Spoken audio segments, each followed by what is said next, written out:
Hello दोस्तों, स्वागत है आपका हमारे चैनल हितेश वॉइस में। आज मैं आपको जो कहानी सुनाने वाली हूँ उसका नाम है बहू ने पहना अपने ससुर के सामने जीन्स पैंट।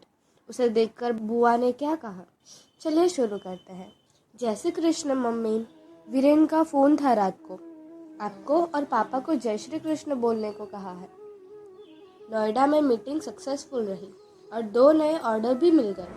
अब दिल्ली का काम खत्म करके 2-3 दिन में ही घर आ जाएंगे। और पापा क्यों नहीं दिख रहे? मॉर्निंग वॉक पर गए हैं क्या? दिया ने पूछा। पूजा की तैयारी कर रहे सुधा जी ने कहा, नहीं बेटा, तेरे पापा मॉर्निंग वॉक पर नहीं गए हैं। बुआ का रात को फोन आया था और वो आ रही है, इसलिए उन्हें लेने के लिए गए हैं स्टेशन। कल यहीं से उनकी रिटर्न टिकट है।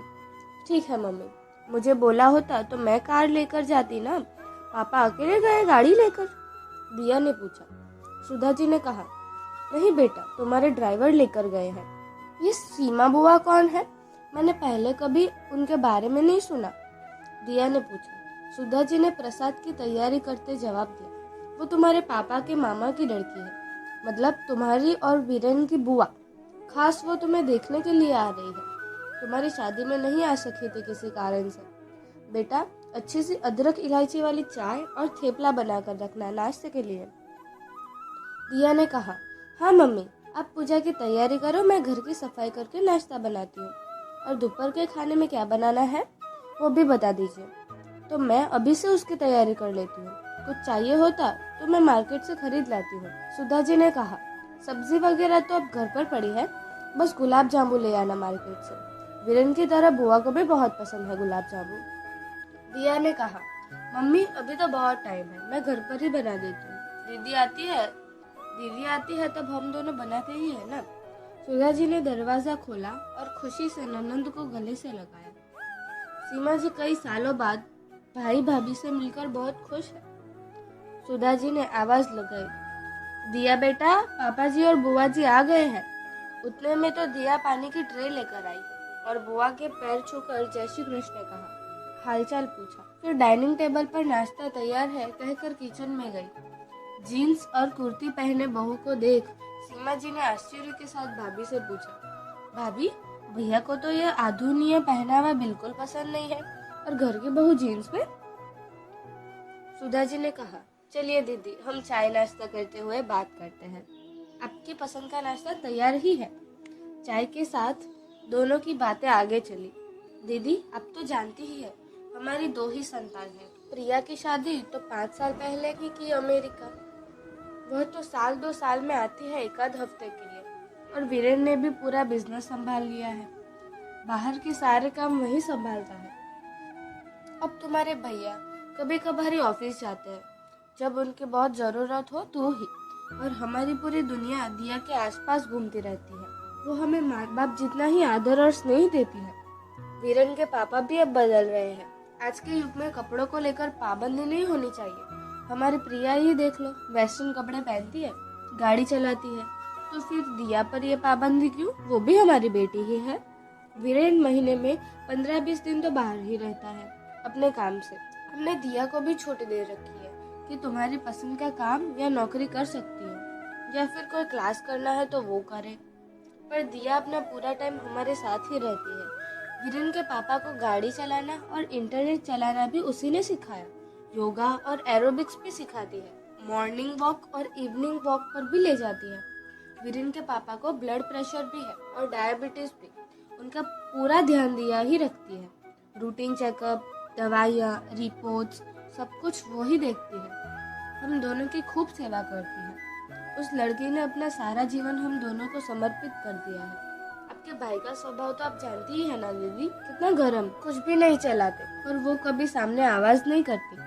पापा पापा करके तो उस लड़की ने उनके दिल में भी जगह बना ली है। वीरेन के पापा कुछ भी बोले कभी दिल से नहीं लगाती, न ही कभी मुझे कहा कि पापा ने ऐसा किया। ऊपर से उनकी कितनी सेवा करती है। मेरी अपनी बेटी भी नहीं करती ऐसा काम। पर दिया के बारे में तो जितना कहो उतना कम है, तो हम बदले में उसके लिए इतना नहीं कर सकते। चाय नाश्ता होने के बाद दोनों ननंद भाभी झूले पर बैठी थी। सीमा जी ने सुधा जी को कॉटन सिल्क की साड़ी दिखाई।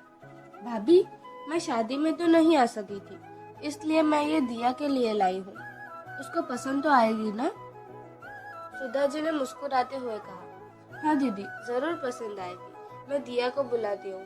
आप अपने हाथ से आशीर्वाद के साथ ही दे दो उसे, वो बड़ी खुश होगी। दिया बेटा, जरा यहाँ आना, बुआ बुला रही है तुम्हें। सुधा जी ने आवाज लगाई। आई मम्मी करती दिया तो जल्दी से आ पहुंची। सीमा जी ने साड़ी दिया को दी। वो तो साड़ी देखकर खुश हो गई और बोली, बुआ, ग्रीन कलर मेरा फेवरेट है। बुआ जी, आपका बहुत बहुत धन्यवाद। और मैं जल्दी से खाना बना लेती हूँ। दोपहर में फ्री होकर मैं भी आपके पास आकर बैठती हूँ। खमन, ढोकला, चटनी, रायता, पापड़, अचार, गुलाब जामुन, 2 सब्जी, कढ़ी पुलाव और गर्मा गर्म पूरियाँ और साथ में आमरस। पूरा मेन्यू बुआ की पसंद का था। सीमा जी ने स्वादिष्ट भोजन की बहुत तारीफ की। महेश भाई, थोड़ी देर ऑफिस जाकर आता हूँ कहकर घर से निकले। सुधा जी ननंद के साथ ऊपर वाले गेस्ट रूम में आराम कर रही थी और दोनों बातें करती थी। थोड़ी देर बाद घर का सारा काम समेट कर दिया भी उनके पास आकर बैठी। इधर उधर की बातें चल रही थी। सीमा जी वीरेन के बचपन के किस्से सुना रही थी। वो दिया बड़े इंटरेस्ट के साथ सुन रही थी।